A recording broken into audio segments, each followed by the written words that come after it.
মতো কথা বলবো, কথা কম, কাজের কথা হবে।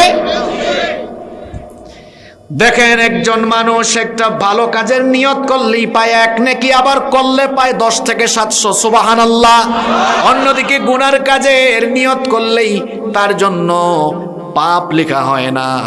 যখন সে করে একটার জন্য একটা, আর যখন ভালো কাজ করে একটার জন্য 10 থেকে 700। তাহলে বলেন তো আল্লাহর রাগের চাইতে দয়ার পরিমাণ কম না বেশি? আল্লাহ দয়া না দেখাইলে আপনি বাঁচতে পারতেন? আপনি 5 ওয়াক্ত নামাজে আসেন না, আপনি এশার নামাজেও যান নাই।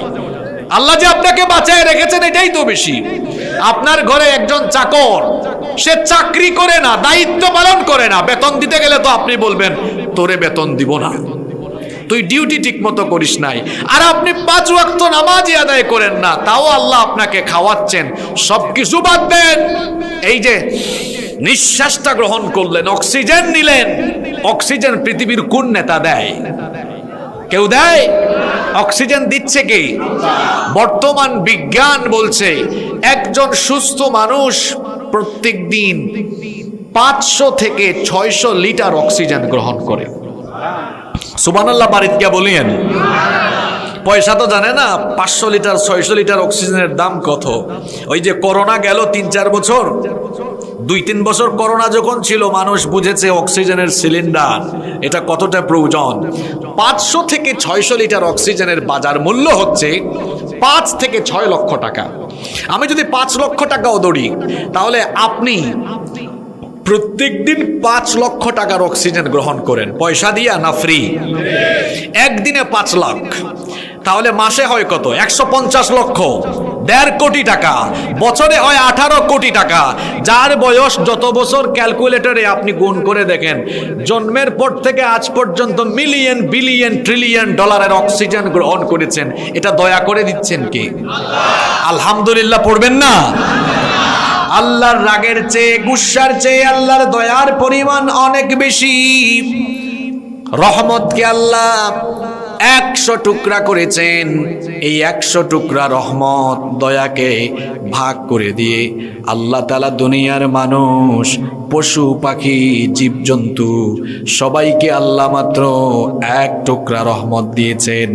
100 টুকরা থেকে 1 টুকরা দিলে বাকি থাকে কয় টুকরা? 1 টুকরা দয়া আমরা সবাই মিলে পেয়েছি। এই 1 টুকরা দয়া পেয়ে দেখেন আমাদের মনের অবস্থা কেমন। একজন অসহায় আমাদের কাছে সাহায্য চাইলে তাকে আমরা সহযোগিতা করি, অভাবীকে আমরা সহযোগিতা করি। একজন বাবা আর মা সারাদিন সন্তান যখন বেয়াদবি করে করে মা বাবাকে কষ্ট দিয়ে সন্ধ্যাবেলায় কিংবা পরের দিন যখন সন্তান মায়ের কাছে আসে, বাবার কাছে আসে, মা তখন রাগ, অভিমান, গুসা সব ভুলে গিয়ে সন্তানকে বুকে টেনে নেয়। তাহলে এই 1 টুকরা দয়া সবাই পাওয়ার পরে যদি এই দয়ার অবস্থা এমন হয়, মা যদি, বাবা যদি সব রাগ অভিমান ভুলে গিয়ে সন্তানকে কুলে তুলে নেয়, তো আমার আপনার জীবনে এত গুনাহ আছে, আমরাও যদি লজ্জিত হয়ে, অনুতপ্ত হয়ে, অবনত মস্তক, অশ্রুসিক্ত নয়নে একবার যদি ভিক্ষার হাত তুলে আল্লাহর কাছে চাই, আল্লাহ কি সব রাগ অভিমান ভুলে গিয়ে আমাদেরকে তার রহমতের কুলে তুলে নিবেন না? এজন্যই তো আল্লাহ বলেছেন, বান্দা গুনাহ করেছে তো কি হয়েছে? তোমার গুনাহ যত বেশি, আমার রহমত হলো তার চাইতে আরো বহু গুণ বেশি। আল্লাহু আকবার। এজন্য কোরআনুল কারীমের 39 নম্বর সূরা, সূরাতুজ জুমারের 53 নম্বর আয়াতে আল্লাহ সুন্দর করে বললেন, কুল ইয়া ইবাদিয়াল্লাযীনা আসরাফু আলা আনফুসিহিম লা তাকনাতু মির রাহমাতিল্লাহ ইন্নাল্লাহা ইয়াগফিরুয যুনুবা জামিআ ইন্নাহু হুয়াল গফুরুর রহিম। আল্লাহ তাআলা বললেন, হায় নবী আপনি বলে দিন আমার গোলামেরা, তোমরা যদি নিজেদের নফসের উপরে জুলুম করে ফেলো, গুনাহের সাগরে যদি ডুবেও যাও, লা তাকনাতু মির রাহমাতিল্লাহ, আমার রহমত থেকে নিরাশ হয়ে যেও না। আপনার গুনাহ যদি হয় খাল বিল আর নদ নদীর পানির সমান, আমার আল্লাহর দয়া হলো সাগর আর মহাসাগরের পানির সমান। আপনার গুনাহ যদি হয় বিশাল ওই পাহাড়ের সমান, আমার আল্লাহর দয়া হলো মাথার উপরের আসমানের সমান। আপনার গুনাহ যদি হয় বিস্তৃত আকাশের সমান, আমার আল্লাহর দয়া হলো তার আরশের সমান। একজন মুমিন কখনো হতাশ হবে না, ফ্রাস্ট্রেট হবে না। ও আমার যুবক ভাইয়েরা, অনেক গুনাহ করে ফেলেছো, জিনা করে ফেলেছো, অন্যায় করে ফেলেছো, অপরাধ করে ফেলেছো। কতবার অপরাধ করেছো, কতবার গুনাহ করেছো। রহমত থেকে আল্লাহ বলেছেন নিরাশ হয়ে যেও না। আমাদের বাবা আদম আলাইহিস সালাম তিনি একটা ভুল করলেন, নিষিদ্ধ গাছের ফল ভক্ষণ করলেন। শয়তান নিষিদ্ধ গাছের ফল তাদেরকে ভক্ষণ করালো।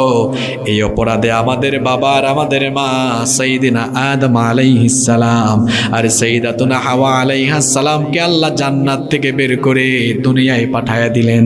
তারা হতাশ হলেন না, নিরাশ হলেন না, বরং লজ্জিত হয়ে আল্লাহর রহমতের আশা করে তারা ক্রন্দন করলেন, চোখের পানি ছাড়লেন। চোখের পানি এটা বড় দামি জিনিস। এই যে আপনারা গায়ে কাপড় দিয়েছেন, এই কাপড় যখন ময়লা হয়ে যাবে, ময়লা কাপড় ধোয়ার জন্য সাবান, ডিটারজেন্ট, সার্ফ এক্সেল দিয়ে আমরা যেমন কাপড়ের ময়লা দূর করি, ঠিক তেমনি ভাবে আমার আপনার জীবনের গুনাহের দাগ দূর করার জন্য চোখের পানি ছাড়তে হবে। চোখের পানি ছাড়লে, চোখের পানি দিয়ে গুনাহের দাগ যিনি দূর করে দেন তিনি কি? দুইটা ফোঁটা আল্লাহ বড় ভালোবাসেন। কতরাতু দামিন তুহরাকুহু ফি সাবিলিল্লাহ। আল্লাহর দিন প্রতিষ্ঠায় যে মুজাহিদের শরীর থেকে রক্তের ফোঁটা পড়ে, ওই রক্ত যিনি পছন্দ করেন তিনি কে?